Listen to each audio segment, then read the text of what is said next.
This is an arcade machine. More specifically, this is my main arcade machine that I built a few years ago now.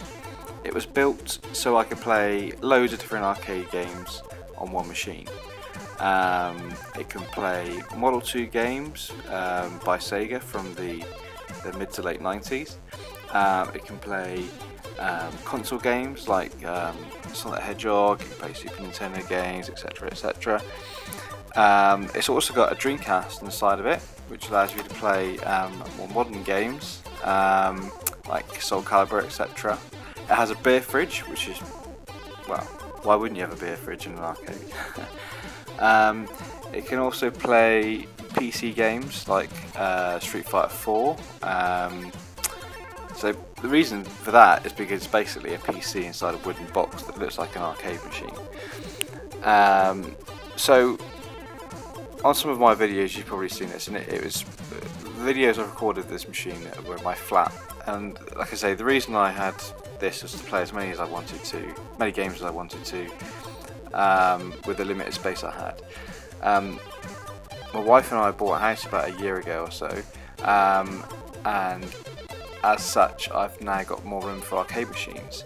So I thought, well, why don't I skip this current console generation, the Xbox One, the PlayStation 4 and the Wii U, and spend money on an arcade machine. So recently I went out and bought a Sega Naomi system, which is basically a dedicated, it's almost like a Sega Dreamcast, it pretty much is, but it's a bit more powerful, and like I say, it's dedicated. It's got a coin door in it, it's got a huge 29-inch VGA arcade monitor on it.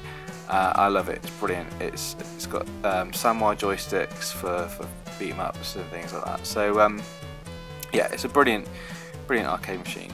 But recently I've also been looking at YouTube to see what other people have got, and there's channels like Luke Morse's channel and John's Arcade's channel.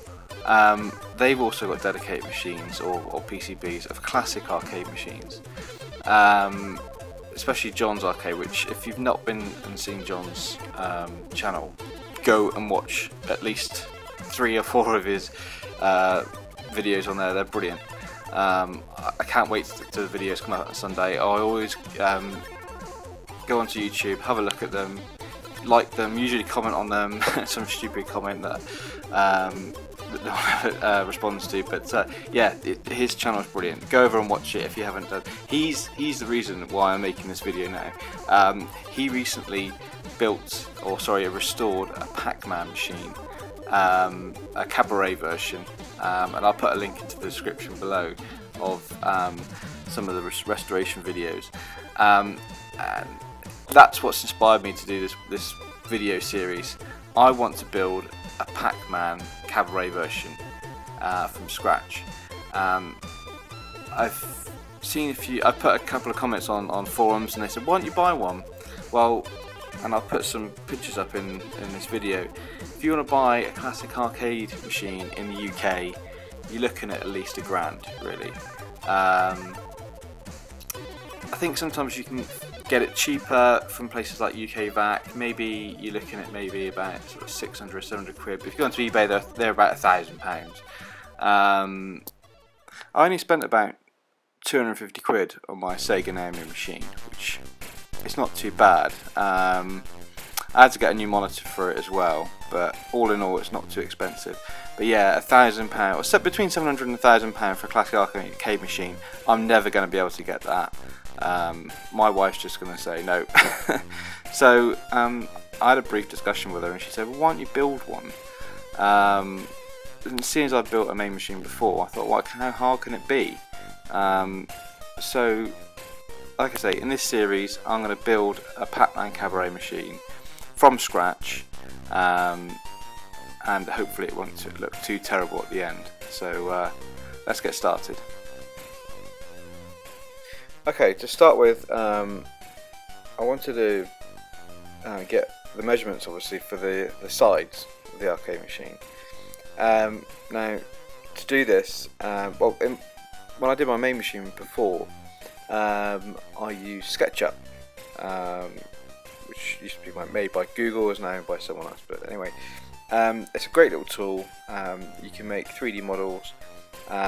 You can then use a little tape measure on it to get the real world measurements. So as a starting off point, in fact I couldn't find any plans for an Pac-Man cabaret. There's lots for Miss Pac-Man cabaret, which is slightly different. There are a few slightly modified Pac-Man cabaret plans, but they weren't what I wanted. It wasn't what I wanted. So luckily I managed to find a Pac-Man cabaret 3D model on the SketchUp warehouse, online warehouse. I'm not sure who it's made by. I might put the credits in the description. So yeah, I downloaded that, and as you can see on the screen, this is what it looks like. And you can use SketchUp to actually animate the model. So this is the back of the cab with the additional sort of plastic monitor enclosure. We can come around the front. This is just a texture image that the person has put on the front of the cab. There's no angles or anything, so that had to be worked out. Come around to the side, another side view. You can probably see the front edges are quite straight, quite vertical, sort of a 90 degree with the bottom. There is actually a slight tapering effect that needs to be added in, so that had to be worked out as well. And we come back around to the front, as you can see here. So here's the model with all my modifications on it. I've basically stripped all the texturing off the front so that I could just see what I'm doing, to be honest, making sure I have the right dimensions where I need them. If you look at the side, you can see there's a slight tapering effect, so that the bottom edge is further in than the top edge at the corner, so it's quite hard to explain, but you may be able to see that in that picture there. Round the back, I've measured the vent holes. So on the actual machine itself, there's vent holes at the bottom and at the top, so I've only got around to doing the bottom ones at the bottom so far. If we come around to the front, I've got my angles in, as well as a joystick to sort of figure out how everything's going to look. I've also put in a box that represents the monitor, and also the angle of the bezel as well. I'm struggling to actually work out the height of the little step between the control panel and the bezel. So if anyone has that measurement, I'm really desperate for that measurement at the moment. If anyone can let me know what it is, I would be eternally grateful. Yeah, so if anyone out there can let me know, that'd be great.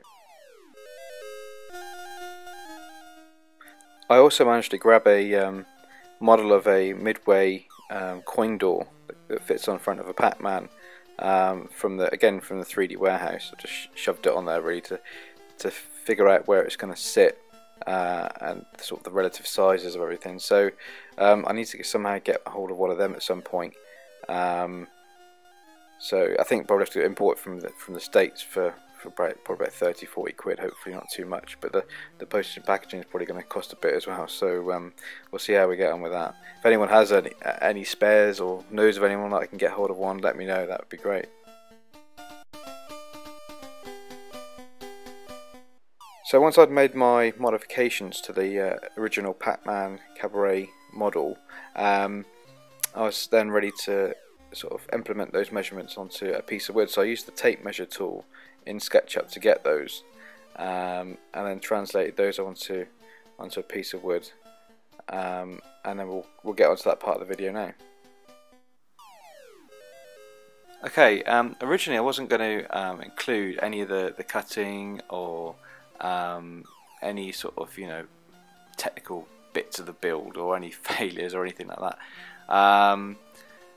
So this first part of the video is a relatively quick section. I basically bought the wood from B&Q and had it cut to size with regards to the width and height, so that all I had to do then was cut the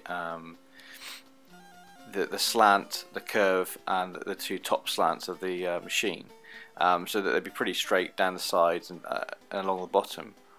So I did that. I recorded the wood before and after of the sides, and I thought, well, why not do a John's Arcade, complete sort of not restoration but scratch build.